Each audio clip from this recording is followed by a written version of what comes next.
하나님께서 세우신 기관이 두 가지가 있습니다. 가정과 교회입니다. 구약에 보면 하나님이 천지를 창조하신 다음에 제일 먼저 한 것이 뭐냐면 아담과 하와를 한 몸 되게 하시고 가정을 이루신 겁니다. 그리고 우리가 신약을 보면 예수님이 공생애를 시작하시면서 처음으로 기적을 일으키셔서 하나님의 영광을 드러내신 곳이 다름 아닌 갈릴리 가나의 혼인잔치였습니다. 한 가정이 시작되는 자리에서 예수님은 하나님의 영광을 드러내신 거죠. 여러분, 각 분야 전문가들이 모여서 우리 시대 가장 시급한 문제를 제기한 것은요, 정치 문제가 아니고 경제 문제가 아닙니다. 바로 가정의 문제라는 겁니다. 현 시대의 최고의 과제는 견고한 가정을 만든 것 아니겠습니까? 그런 의미에서 문제의 근원적인 원인이 가정에 있기 때문이라는 거죠. 20세기 들어서 가장 유명한 연설이 많이 있지만 아마 대표적인 것은 영국의 수상 처칠의 연설과 미국의 인권운동가였던 루터 킹 목사의 연설일 겁니다. 처칠은 독일과의 전쟁에서 두려워한 영국 국민들에게 이렇게 연설하죠. 우린 독일과 싸울 겁니다. 바다에서, 하늘에서, 들판에서, 길에서, 산에서 싸울 것입니다. 어떤 값을 치르더라도 우리 영토와 우리 국민을 지켜낼 겁니다. 그 연설에 많은 국민들이 용기와 희망을 얻게 되었죠. 반면에 루터킹 목사님은 우리가 너무나도 잘 아는 것처럼 나에게는 꿈이 있다는 거예요. 자, 그런데 미국의 빌 하이벨스 목사가 이 두 사람의 연설을 가정에 대입해야 된다고 얘기합니다. 그렇게 해서 우리가 그들의 연설을 다시 한번 우리가 살펴보면 우리는 가정을 지키기 위해 끝까지 싸우겠다는 겁니다. 또 우리에게는 꿈이 있다는 거죠. 어떤 꿈입니까? 행복한 가정을 이루는 꿈, 죽음이 갈라놓을 때까지 사랑하며 살겠다는 꿈, 하나님의 뜻과 영광을 드러내는 복된 가정을 이루겠다는 꿈. 여러분, 5월은 가정의 달이라고 하지 않습니까? 하나님께서 우리의 가정을 더욱 아름답고 복되게 지켜주시고 세워주시길 주님의 이름으로 축원을 드립니다. 그렇다면 어떤 가정이 복된 가정인가? 오늘 본문을 통해 그 몇 가지 모습을 함께 살펴보자 합니다. 여러분, 2절에 보면 내가 내 손이 수고한 대로 먹을 것이라 내가 복되고 형통하리로다. 아름다운 가정은요, 수고의 열매가 있는 가정입니다. 하나님께서 우리의 삶을 책임지시고 돌봐주시기 때문에 우리의 수고가 헛되지 않습니다. 우리가 수고한 모든 것에 하나님께서 제때 열매를 맺게 해주십니다. 여러분, 생각해 보세요. 학생이 열심히 공부를 했는데 시험에 떨어져요. 취업 준비생이 최선을 다해 준비했는데 기회조차 주어지지 않습니다. 농부가 열심히 땀을 흘려 수고했는데 가뭄이 들어서 농작물이 자라지 않습니다. 또 태풍이 불어 농작물이 날아가요. 여러분, 이럴 때 얼마나 허망하겠습니까? 여러분, 베드로처럼 밤새 그물을 던졌는데 한 마리의 고기도 잡지 못할 때 얼마나 절망감이 밀려들겠습니까? 여러분, 그런데 바로 그런 베드로에게 예수님께서 찾아오셔서 깊은 데로 가서 그물을 던지라고 말씀하시죠. 베드로가 말씀에 순종해서 그물을 내렸더니 그물이 찢어질 정도로 많은 고기를 잡는 만선의 복을 누리게 되었다는 것 아니겠습니까? 여러분, 예수님께서 베드로의 수고가 헛되지 않도록 은혜를 베풀어 주신 겁니다. 하나님께서 우리 모두 가정에 친히 찾아오실 줄 믿습니다. 여러분의 손에 수고한 대로, 땀을 흘린 대로, 또 최선을 다한 만큼 귀한 열매를 맺게 해주시는 귀한 은총을 우리 모두가 풍성하게 누리게 되기를 주님의 이름으로 축원을 드립니다. 자, 여러분, 이 말씀을 우리가 좀 더 구체적으로 이해하기 위해서는 그 반대의 경우를 한번 우리가 살펴봐야 됩니다. 학개서 1장 6절을 보면 학개 선지자가 뭐라고 말씀하냐면 너희가 많이 뿌릴지라도 수입이 적으며 먹을지라도 배부르지 못하며 마실지라도 흡족하지 못하며 입어도 따뜻하지 못하며 일꾼이 삭슬 받아도 그것을 구멍 뚫어진 전대에 넣음이 되느니라. 무슨 말입니까? 수입이 아무리 많아도 구멍 뚫린 전대처럼 물 새듯 다 빠져나가는 가정은 결코 행복한 가정이 될 수 없다는 거죠. 하나님께서 우리의 수입을 주장해 주실 뿐만 아니라 우리의 지출까지 주장해 주셔야 그것이 복된 가정 아니겠습니까? 여러분, 생각해 보세요. 수입이 아무리 많아도 지출의 구멍이 너무나도 커서 그리로 다 새 나가면 뭐가 남겠습니까? 그런 의미에서 선지자 학개가 말씀하는 것은 수입이 아무리 많아도 하나님이 전대를 지켜주지 않으시면, 하나님이 우리 인생의 지출을 지켜주지 않으시면 아무 소용이 없다는 거예요. 수입이 많고 적음보다 더 중요한 것은요, 지출 아니겠습니까? 우리가 아무리 많이 벌어도 구멍난 전대에 돈을 넣은 것 같이 될 수 있다고 성경은 우리에게 말씀하고 있는 겁니다. 여러분, 사실 그렇지 않습니까? 우리가 죽으라고 벌긴 버는데 남는 게 없어요. 생각지도 않은 일들이 여기저기 뻥뻥 터지는 바람에 돈이 이리저리 다 빠져나갑니다. 여러분, 이것이 단지 돈에만 해당되는 말씀입니까? 하나님께서 우리의 삶의 전대가, 우리 가정의 전대가, 여러분 인생의 건강의 전대가, 또 감정의 전대가 헤어지지 않도록, 구멍이 나지 않도록, 엉뚱한 일로 우리의 삶을 소진하지 않도록 하나님께서 지켜주셔야 됩니다. 여러분, 이것이 참으로 복된 인생이고 복된 가정 아니겠습니까? 여러분, 오늘 말씀을 보니까 내 손이 수고한 대로 먹을 것이라 라고 해요. 이것이 가능한 이유는요, 하나님은 심은 대로 거두게 하신 분이시기 때문에 그렇습니다. 바울이 말씀한 것처럼 우리가 심고 물을 주면 자라게 하시고 열매를 맺게 하신 분이 누구냐? 하나님이시라는 거예요. 하나님이 자라나게 하시기 때문에, 하나님이 열매를 맺게 하시기 때문에 우리가 심는 수고, 우리가 물을 주는 수고를 마다하지 않을 수 있다는 겁니다.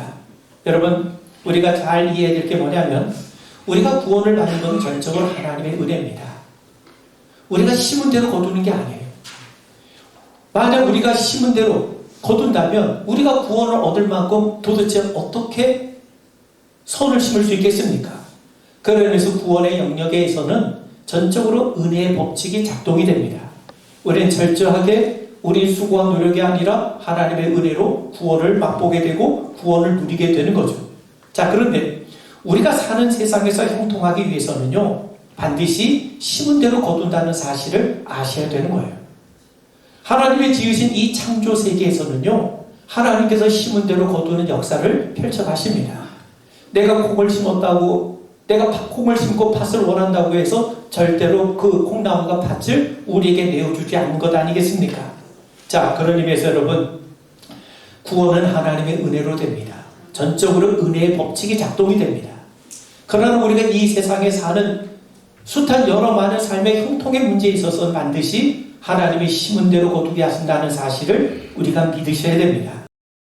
자, 그런데 심은 대로 거두게 하신 하나님, 우리가 수고한 대로 먹게 하신 하나님의 원리가 잘 믿어지지 않을 때가 참 많습니다.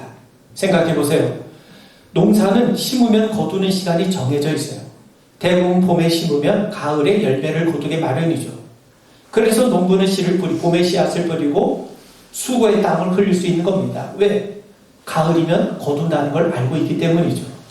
그런데 우리의 인생사를 살펴보면 심는 시간과 거두는 시간이 다를 때가 너무나도 많습니다. 내가 오늘 선을 심었다 하더라도 3년 후에 거둘 수 있고, 또 어떤 건 10년 후에 거둘 때가 있어요. 또 내 때에 거두지 못하고 내 자녀들의 때에 거둘 때가 있을 수도 있다는 겁니다. 그뿐만 아니죠. 심는 장소와 거두는 장소가 다를 수도 있습니다. 여러분, 농사는요, 내가 심은 밭에 대해서 내가 결실을 거두게 되죠. 심는 장소와 거두는 장소가 다르지 않습니다. 그런데 인생살이는요, 내가 서울에서 심고 대전에서 거둘 수도 있고 또 일본이나 미국에서도 거둘 수 있다는 겁니다. 그리고 내가 이 사람에게 선을 베풀어도 그 사람은 나를 배반할 수 있고, 또 내가 전혀 생각하지 못한 사람을 통해서도 열매를 거둘 수 있게 된다는 거죠. 여러분, 그렇다 하더라도 우리는요, 심은 대로 거두는 것, 수고한 대로 열매 맺게 하시는 하나님의 원리는 절대로 변하지 않는다는 사실을 우리가 분명하게 믿으셔야 됩니다. 자, 그렇다면 우리는 무엇을 심고 무엇을 위해 수고의 땀을 흘려야 됩니까? 나와 내 가족을 위해서 심고 수고해야죠. 그런데 거기에만 머물지 않고 우리는 하나님의 영광과 우리 이웃을 위해서도 심고 수고의 땀을 흘릴 수 있기를 바랍니다. 그러기 위해서는요, 하나님께서 내가 심고 수고의 땀을 흘리는 것에 반드시 풍성하게 거두게 하심을 믿으셔야 됩니다. 여러분, 생각해 보세요. 비록 우리 눈에 보이지 아니하지만 우리 위에는요, 엄청난 큰 수원지가 있어요. 아무리 퍼내도 마르지 않는 엄청나게 거대한 수원지가 하늘에 있다는 사실입니다. 그래서 하늘에서 물이 쏟아진 것처럼 하나님께서 그 천국의 하늘나라의 그 엄청난 그 은혜의 저수지에서 하나님께서 우리에게 필요한 것들을 공급해 주시죠. 그렇다면 우리는 그곳에서 물을 공급받는 작은 웅덩이에 불과합니다. 하늘의 큰 수원지에서 내 웅덩이로 하나님께서 은혜의 물을 우리에게 들여보내 주십니다. 그렇다면 얼마만큼 우리 안에 흘러 들어오는가? 내 그릇만큼 흘러 들어오죠. 내 웅덩이에 물이 가득 차면 더 이상 흘러 들어올 수가 없어요.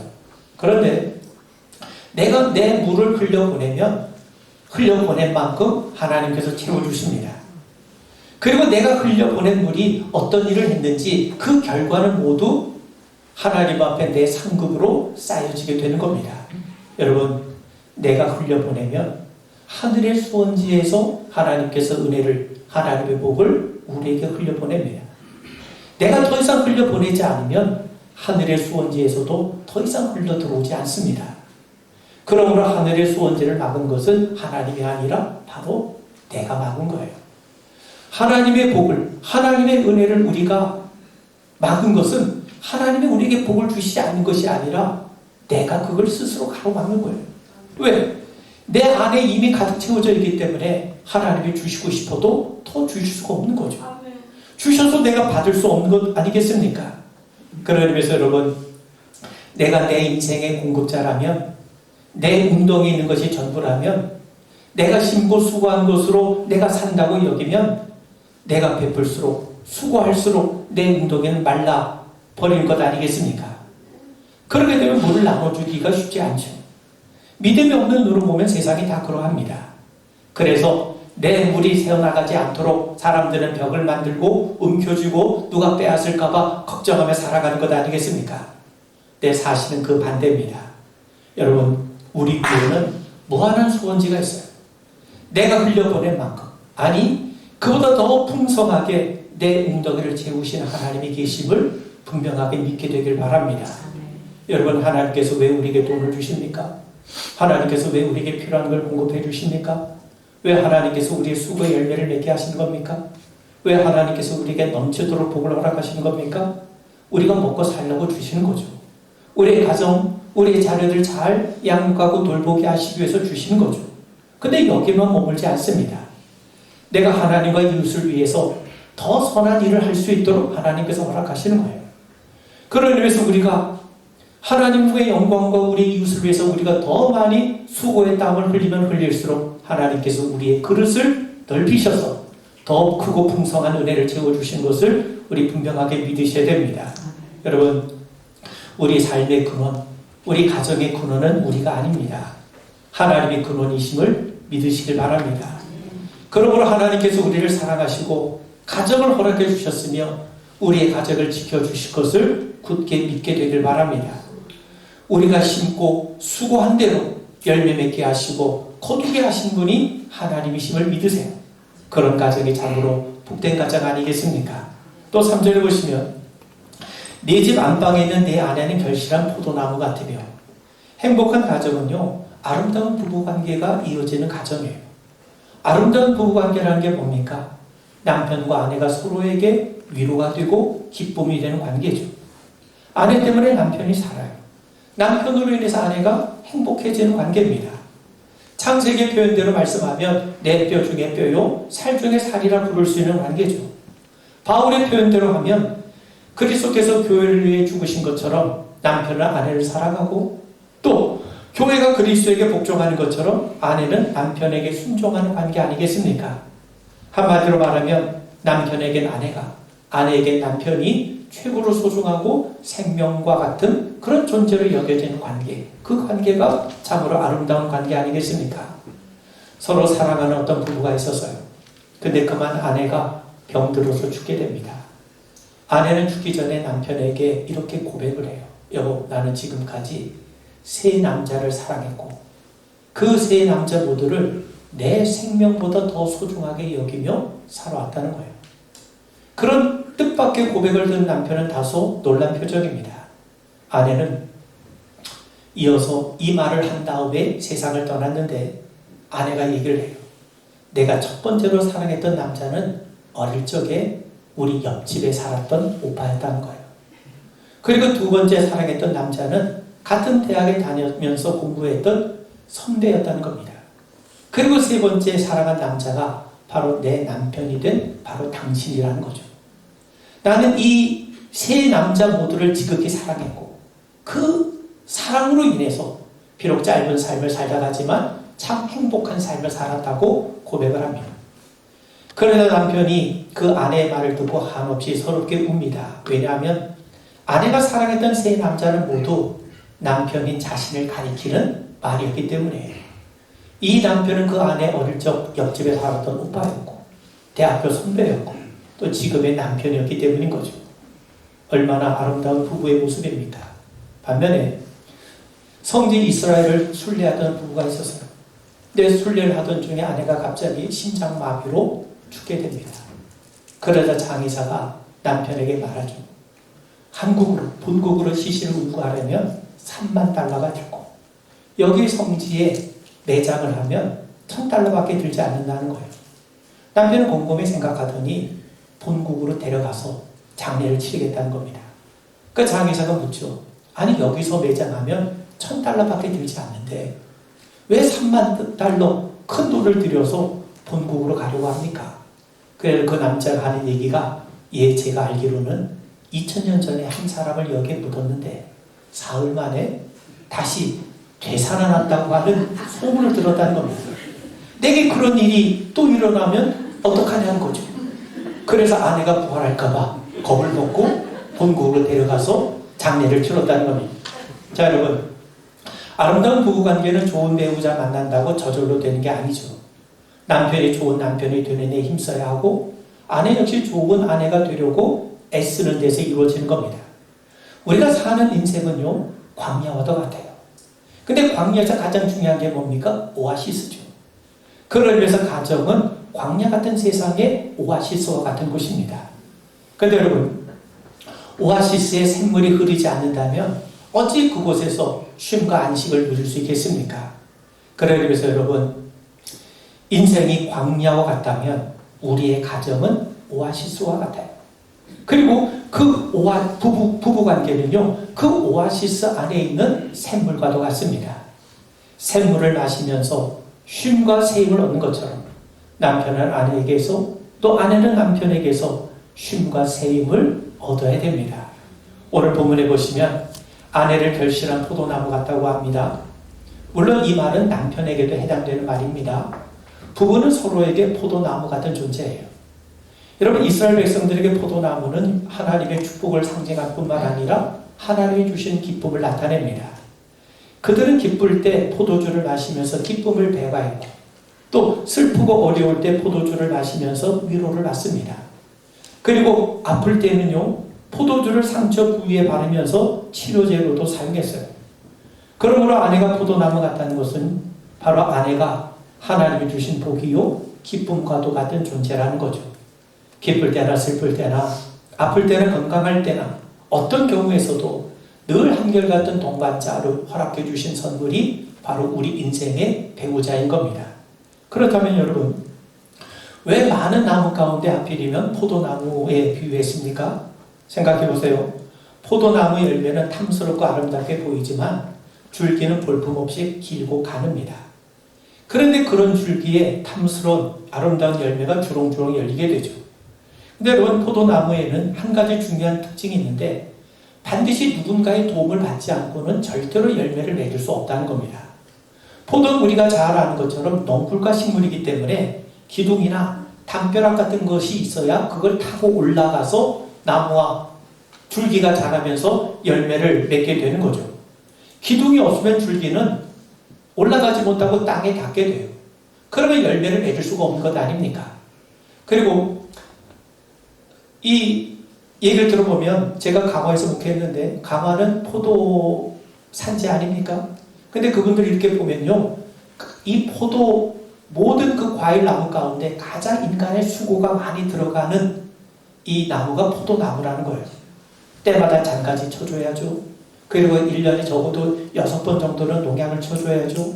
그리고 이 포도송이를 잘 맺게 하기 위해서 일일이 종이로 싸줘야죠. 얼마나 손이 많이 가는지 모른다는 겁니다. 자, 그런데 여러분, 그렇다면 어떻게 우리 아내가, 우리의 남편이 열매 맺는 아내가 될 수 있겠습니까? 남편의 도움이 있어야 됩니다. 아내는 남편의 도움 없이는 열매 맺는 포도나무가 될 수가 없어요. 흔히 여자는 가꾸기 나름이란 말이 있지 않습니까? 이 말은 화장 잘하는 말이 아닙니다. 아내의 모습은 남편이 아내를 잘 보듬고 가꾸어준 결과라는 겁니다. 남편이 아내를 보듬어주고 잘 가꾸어준 결과가 지금 아내의 모습이에요. 남편도 마찬가지죠. 아내가 남편을 얼마나 사랑하고 존중해 주느냐에 따라서 남편의 모습이 달라질 것 아니겠습니까? 그렇다면 남자는 여자에 대해서 어떤 태도와 자세를 가져야 됩니까? 많은 것이 있지만 간단하게 두 가지를 말씀을 드리면 아내를 이해하는 일에 힘쓰셔야 됩니다. 남자들은 저를 포함해서 여자에 대해서 모르는 게 너무 많지 않습니까? 그러니 부부관계가 깊어지질 못하는 거예요. 아내는 그저 집안 살림이나 하고 아이를 키우는 사람이 절대로 아닙니다. 빨래나 청소, 요리 같은 것이 저절로 되는 게 아니지 않습니까? 또 남자든 여자들의 능력이 얼마나 강한지 잘 몰라요. 위기가 찾아올 때, 어려움이 찾아올 때 대개 남자들은 두려움에 떠는 경향이 있지만 여자들은 더 담대해지는 경향이 있다는 거예요. 그래서 여러분 우리가 그 드라마 같은 거, 소설 같은 거 보면 되게 집안을 망친 사람은 되게 남자들이었고 그리고 무너진 집안을 다시금 일으킨 분들이 되게 어머니들 아니었습니까? 그리고 여러분 사사기에 보면 하솔왕 야빈이 시스라를 군대 장관 잡아서 철병거 900승을 가지고 쳐들어왔어요. 모두가 다 두려워 벌벌 떨었습니다. 그때 담대하게 주의 나팔을 부리면서 일어났던 사람이 누구였냐면 여자 사사 드보라였다는 겁니다. 그래서 여러분 남자들은 여자들을 이해하는 일에 더욱더 힘쓰셔야 됩니다. 그리고 두 번째는요, 아내가 연약한 그릇임을 인정하고 소중하게 대해야 됩니다. 여자든 남자보다 감정적으로 섬세하고 민감하죠. 그만큼 손상되기 쉽다는 거예요. 여러분, 우리가 도자기나 유리 그릇 같은 것은 주의를 기울이지 않으면 쉽게 깨지지 않습니까? 그래서 조심스럽게 다뤄요. 반면에 옛날 집 밖에서 기르는 개들, 그 개밥 그릇은요, 발로 집어차도 어지간해서 깨지지 않습니다. 아내를 깨지기 쉬운 유리 그릇 다루듯 소중하게 대해야 된다는 겁니다. 생각해 보세요. 사실 여자들은 완력으로는 약할지 모르지만 감정적으로, 정서적으로 결코 약한 것이 아닙니다. 부부는 하나님 앞에 서로의 부족함을 보완하고 완성시켜주는 관계 아닙니까? 그러기 위해서 남편의 책임은 내가 얼마나 많은 돈을 벌어다 주었느냐 거기에 달려있는 것이 아니라 내가 얼마나 아내를 위하고 아름답게 가꾸고 영적으로 풍성하게 했느냐. 하나님이 남편에게 원하시는 게 바로 이런 겁니다. 그러기 위해서 여러분 아내를 귀하게 여기고 아름답게 가꾸어 가시길 바랍니다. 사랑하는 성도 여러분, 가정을 복되게 하고 부부관계를 아름답게 하는 일에 열심을 내셔야 됩니다.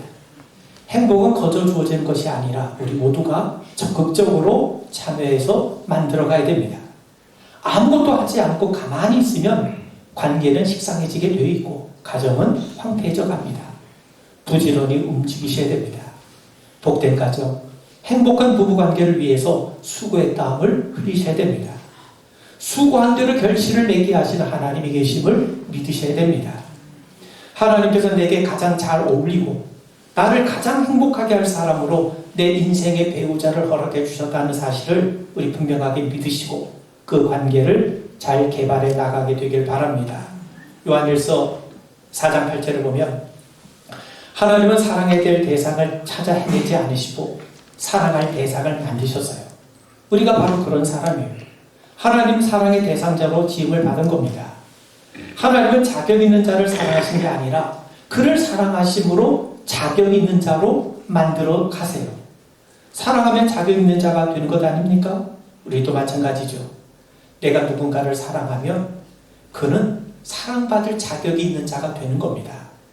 남편과 아내를 사랑함으로, 성도들을 사랑함으로, 이웃을 사랑함으로 그들을 사랑받을 자격이 있는 존재로 만들어가는 일에 우리 모두 힘써가게 되길 바랍니다.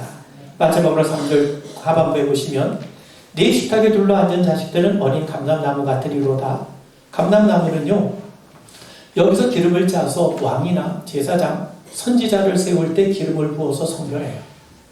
자녀들이 어린 감람 넘어갔다는 말은 이제 자녀들이 왕처럼 존귀해지고 제사장처럼 거룩하고 선지자처럼 의로워질 것을 기대하고 소망하는 것 아니겠습니까?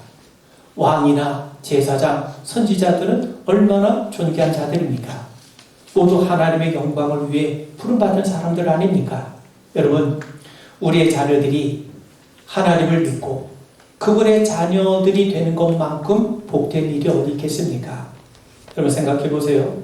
부모들은 우리들의 자녀들이 지혜롭게 되기를 원하죠. 그런데 지혜로운 자가 누굽니까? 하나님을 경외하는 자들이 지혜로운 자인 거예요.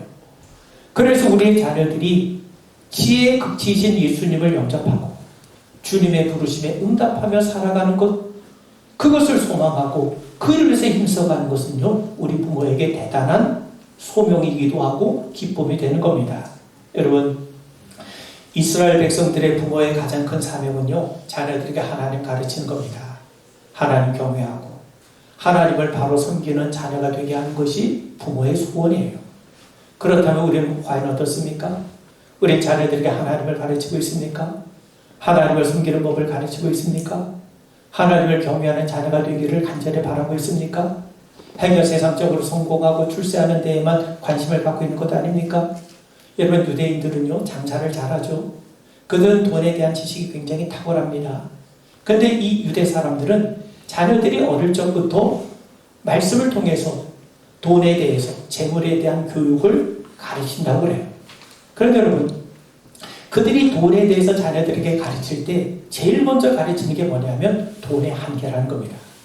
돈으로 할 수 없는 것을 먼저 가르치고 난 다음에 돈에 대한 가르침을 들려준다는 거죠. 자, 그런데 우리는 어떻습니까? 여러분, 요즘 그 2-3살 아이들도요, 10,000원권하고 50,000원권을 구별할 줄 알아요. 10,000원권, 여러분 어린 손녀들에게 10,000원권 하나하고 50,000원권 하면 어느 거 같습니까? 다 50,000원권 집어요. 알아요. 돈이 얼마나 좋다는 것, 돈이 얼마나 우리의 삶을 즐겁게 할 수 있다는 걸 어릴 때부터 무의식적으로 배우고 있는 겁니다. 돈이면 다 된다는 식의 가치관이 어렸을 적부터 아이들의 심령 속에 스며들고 있다는 겁니다. 돈 갖고는 안 되는 게 있다. 돈의 한계가 있다. 돈으로 할 수 없는 것이 있다 하는 걸 가르치는 게 아니라 돈으로 다 된다는 것을 우리 아이들에게 먼저 가르치고 있다는 거죠. 여러분, 어떤 가정의 아내가 복권에 당첨됐어요. 남편이 기뻐하며 여보 복권에 당첨됐구나. 이제 우리 행복하게 멋지게 살자. 그 아내가 갑자기 정색을 하더니 왜 당신이 좋아해? 당신이 샀어? 이건 내 거야. 갖고 와. 우리 도장 찍어. 그러더라는 거예요. 돈이면 다 된다는 생각이 넘쳐나기 때문에 세상에 어려운 것 아닙니까? 여러분, 사람과의 관계, 또 우리 사회에서 벌어진 여러 가지 부정과 비리 뿐만 아니라 여러분, 그 형제 간의 문제, 배신, 그 배후에는 뭐가 다 있습니까? 또 모든 범죄 배후에는 뭐가 있습니까? 다 돈 문제가 있는 거예요. 여러분, 그렇다고 돈이면 다 된다는 생각이 너무나도 넘쳐나고 있다는 거죠. 그렇다고 돈을 무시하거나 우습게 여기면 안 됩니다. 돈은 소중해요. 어느 정도로 소중합니까? 불의한 재물은 무익하지만 의로운 재물은 죽을 자를 살릴 수 있을 만큼 돈은 귀한 겁니다. 그러면 우리 자녀들이 돈을 귀하게 여김과 동시에 돈의 한계를 직시할 수 있도록 우리는 가르쳐야 됩니다. 여러분, 요즘 젊은이들이 좋은 대학에 대한 관심, 돈에 대한 관심, 큰 아파트에 대한 관심, 외제차에 대한 관심, 이런 것들에 대한 관심이 얼마나 많습니까? 요즘 우리 부모들은 자식의 몸만 키웠지 마음을 키우지 못했어요. 어떻게 살아야 되는지, 무엇을 위해 살아야 되는지 가치관 교육에 소홀히 했던 것이 사실입니다. 무엇보다 하나님에 대한 대화, 신앙교육이 사라진 가정이 얼마나 많습니까? 자녀들에게 하나님을 말하고 신앙적인 대화를 하는 것을 금기로 여기고 있고 또 그걸 당연하게 여기는 그리스도인들이 얼마나 많이 있습니까? 그러면서 자녀가 잘 되기만을 바라고 있어요. 이건 잘못된 겁니다. 왜요? 심고 수고한 대로 거두게 하신 분이 하나님이시기 때문에 그렇습니다. 여러분, 하나님께서 우리 모두의 가정을 복되게 하실 줄 믿습니다. 어떻게 이런 복을 누릴 수 있습니까? 오늘 본문 1절에 보시면 여호와를 경외하며 그의 길을 걷는 자마다 복이 있도다. 4절에 보시면 여호와를 경외하는 자는 이같이 복을 얻으리로다. 여호와를 경외하고 그의 길을 걷는 자들이 행복한 가정의 비결이 된다는 겁니다. 경외라는 게 뭡니까? 존경과 신뢰예요. 우리의 삶의 근거가 하나님께 있음을 고백하고 믿고 사는 게 하나님을 경외하는 겁니다. 그의 길을 걷는다는 것은요, 하나님의 말씀에 내 생각과 다르더라도, 세상의 지배적인 가르침과 다르더라도 그분의 말씀을 신뢰하고 순종하는 거죠. 하나님께서 우리에게 복을 주십니다. 하나님의 복을 주실 때 그 복을 담아야 될 그릇이 있어야 되지 않겠습니까? 하나님의 복은 아무데나 담겨지는 것이 아닙니다. 하나님을 경외하고 그분의 말씀에 순종하는 것만이 하나님의 복을 담는 그릇이 됩니다. 오늘 그 그릇을 준비하셔서 오늘 말씀을 통해 약속하신 복들이 우리 모두의 가정에 풍성하게 주어지기를 주님의 이름으로 축원을 드립니다. 우리 기도합니다. 하나님께서 우리의 삶을 복되게 하심을 믿습니다. 우리의 가정, 우리 모든 성도들 지켜주시고 동행해 주셔서 저희들이 수고한 대로 열매를 맺게 하시고 아름다운 부부관계 또한 우리의 자녀들이 하나님 앞에 더 귀하게 존귀하게 세워져가는 귀한 역사가 있게 하옵소서. 예수님 이름 받들어 간절히 축복하며 기도하옵나이다. 아멘.